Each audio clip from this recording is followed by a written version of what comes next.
Buenos días, muchas gracias por la oportunidad de compartir con ustedes algunas reflexiones sobre los retos del Congreso de la República frente a un tema de gran actualidad, que es la adaptación y la mitigación del cambio climático, y muy relacionado con temas de la gestión del agua. Dentro de los retos que actualmente enfrenta el país hay dos que se destacan. En primer lugar, garantizar un crecimiento verde de la economía y en segundo lugar, adaptarse a los riesgos de los eventos extremos como el que vivimos en años recientes, 2010, 2011, que implicó grandes costos para el país. Buena parte de estos retos están asociados de una manera directa al manejo del agua y del territorio. Eh, Frente al crecimiento bajo en carbono, por supuesto, tenemos grandes avances, una situación privilegiada con la gran disponibilidad de agua y la baja dependencia de la matriz energética de los hidrocarburos. Eh, Aunque tenemos todavía muchas cosas que aprender en otros sectores de la economía para garantizar estos desarrollos bajos en carbono, de todas maneras el manejo de la política energética nos ha dado grandes ventajas en los últimos años, hasta tal punto que en situaciones de sequía que hemos vivido unas dos veces en épocas recientes, no solo logramos satisfacer toda la demanda interna energética, sino que pudimos suministrar energía a los países vecinos que estaban afrontando situaciones de crisis. Pero en relación con los eventos extremos, la situación sí es bastante contrastante. El país ha demostrado grandes fisuras, grandes deficiencias en manejar estos retos que por supuesto implican grandes costos para el sector público, obviamente para la economía, pero muy especialmente para los sectores más vulnerables de la población. Un reto que tenemos que asumir de manera inmediata, por tanto, es cómo diseñar medidas con impactos de largo plazo que permitan minimizar esos riesgos, que permitan prevenir ese tipo de situaciones de desastre y que nos permita movernos en situaciones de eventos extremos cada vez más frecuentes. Y aquí aparece desde la inversión pública una permanente tensión. Es cómo asignar recursos con réditos de largo plazo, con medidas que vamos a ver reflejadas en beneficios no inmediatos, sino a futuro, con la necesidad de enfrentar necesidades urgentes, inmediatas, que implican asignar buena parte de los recursos disponibles en esta dirección. Frente a este dilema quiero detenerme en un par de reflexiones sobre oportunidades que nuestra institucionalidad nos brinda, pero que no siempre hemos sido capaces de aprovechar de manera adecuada. Me refiero a la captación de recursos financieros alrededor del uso del agua y su redistribución con efectos positivos sobre el mismo recurso, sobre el territorio, pero privilegiando especialmente a la población más vulnerable. Mm, Traigo a cuento alrededor de este tema las recomendaciones que ha formulado al país la OECD para garantizar su ingreso a este club privilegiado de países. Dentro de estas recomendaciones se destacan aquellas que se refieren a la necesidad de que el país envíe señales adecuadas, que el sector público envíe señales adecuadas al sector productivo para incentivarle a que tome decisiones compatibles con los requerimientos de adaptación y de mitigación al cambio climático. El país tiene al respecto enormes ventajas normativas, una serie de reglas del juego que han sido aprobadas por este mismo Congreso, pero denota serias limitaciones del Ejecutivo para aplicar dichas normas. Me refiero especialmente a un conjunto de normas, muchas de ellas aprobadas antes incluso de la conferencia de Río a principios de los 90, y que ya el país había incorporado en su esquema jurídico para aplicar un principio rector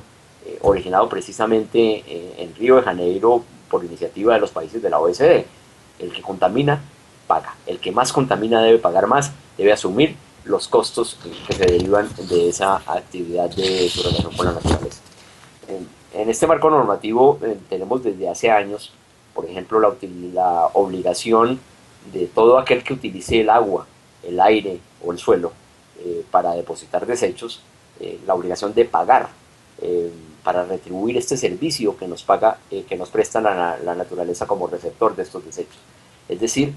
la obligación de pagar por el servicio que nos presta la naturaleza como administrador, como gestor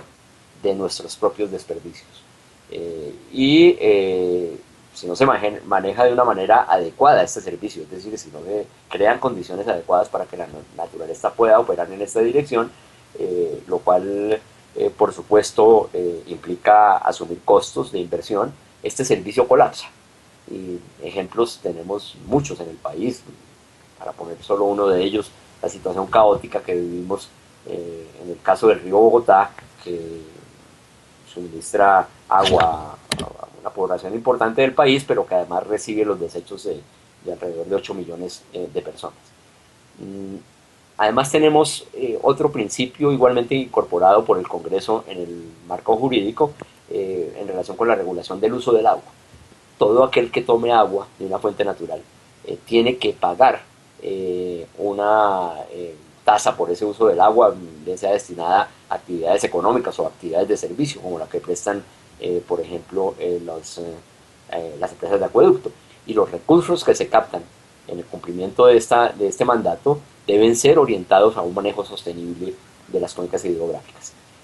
Estas señales que el Congreso ordena sean aplicadas por el Ejecutivo en la gestión del agua tienen una doble virtud. En primer lugar, enviar una señal positiva, una señal adecuada a los usuarios del agua para que la usen racionalmente, en la medida en que refleja que es un recurso valioso por el cual hay que pagar. Sabemos que el sector productivo propende por utilizar racionalmente los recursos en la medida en que tenga que pagar por ellos. Pero además permite que el Estado pueda captar unos recursos financieros compatibles con los retos de adaptación al cambio climático,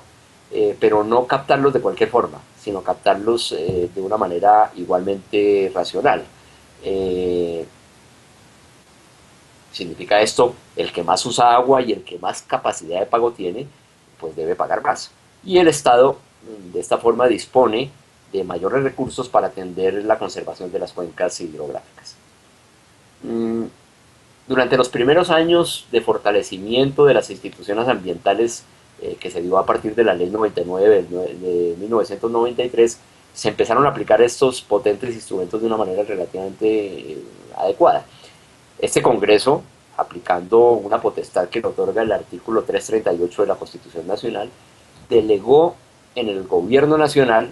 al crear este tipo de instrumentos, usó esa posibilidad de delegar al Gobierno Nacional la determinación de las tarifas de estas tasas. Es decir, el legislador creó el instrumento y delegó uno de los elementos de este instrumento, la aplicación de las tarifas, en el Gobierno Nacional. El gobierno en los primeros años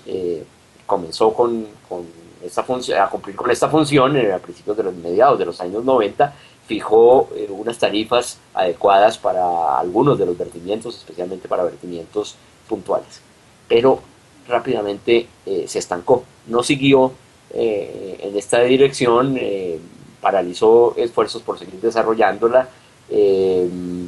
no hizo nada, por ejemplo, por cobrar por el uso de la atmósfera como receptor de las emisiones que genera el sector productivo e incluso los consumidores en el sector transporte, etcétera. No desarrolló nada para aplicar estas tasas por la función que cumplen la naturaleza al recibir las basuras, por ejemplo, los rellenos sanitarios, y más aún, terminó por desmontar, bajando casi a cero la tarifa de la tasa por uso del agua, una tasa que ya se cobraba de manera bastante efectiva en varias regiones del país, incluso en algunas regiones de común acuerdo con el sector productivo. Es el caso de los cultivadores de caña de azúcar en el Valle del Cauca, que no solo estaban de acuerdo en que se cobrara esta tasa, sino que de manera voluntaria fijaron una sobretasa que ellos administraban para canalizar recursos en la conservación de sus propias cuencas hidrográficas. En síntesis, un poco en contravía con el mandato de este Congreso, el Ejecutivo abandonó la tarea de seguir desarrollando y consolidando las tasas en relación con la naturaleza como una forma de enviar señales virtuosas y desmontó buena parte de lo que ya se había avanzado en años anteriores. 10, 12, 15 años prácticamente quedó estancado, se avanzó, se retrocedió mejor en algunos de ellos y al respecto pues surge una primera pregunta, ¿no será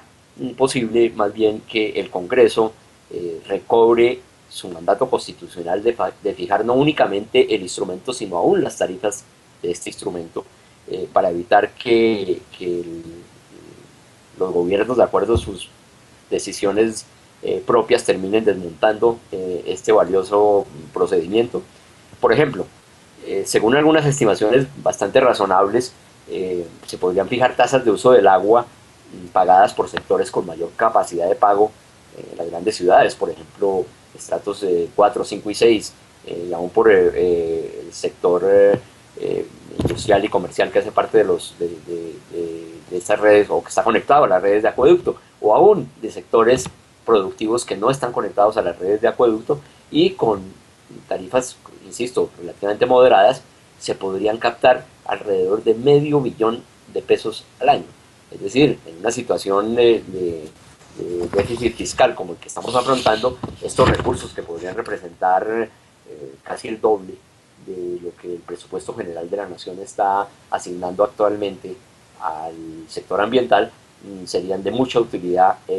para afrontar los retos del cambio climático. Algo parecido ha sucedido con otra decisión que tomó el Congreso, ya no en relación con el gobierno nacional, sino con los entes territoriales. En el artículo 111 de la ley 99 de 1993 se ordenó a estos entes territoriales a invertir al menos el 1% de sus ingresos para conservar las fuentes de agua. Según algunos estudios de la Contraloría General de la República, este mandato poco se ha cumplido. En estos estudios se resalta que especialmente los grandes centros urbanos no cumplen con este mandato de ley y no están pagando a las regiones que les suministran el agua, este valiosísimo recurso para la vida urbana. Todo ello, adicionalmente, con el visto bueno del Consejo de Estado, que en un fallo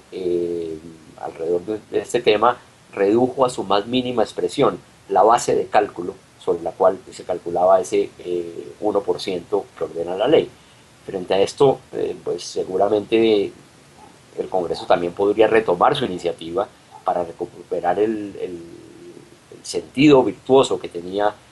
este instrumento al obligar a los consumidores de agua de los grandes centros urbanos con capacidad de pago, insisto, pueden ser los estratos de mayor capacidad de pago, a transferir recursos a las regiones que le están dando este valioso materia prima fundamental para el desarrollo de la actividad humana y de la actividad productiva, pero de manera gratuita. Es decir, las regiones suministran el agua y no reciben en contraprestación una retribución para conservar las fuentes de agua. En síntesis, al revisar estos temas de canalización de recursos públicos hacia un manejo más racional del agua y del territorio, especialmente frente a los retos que plantea el cambio climático en una situación de profundo déficit fiscal, muy posiblemente el Congreso podría marcar una pauta recuperando la iniciativa de enviar señales claras, diáfanas, transparentes, pero virtuosas en función de estimular el desarrollo de una economía más verde y más sostenible. Muchas gracias.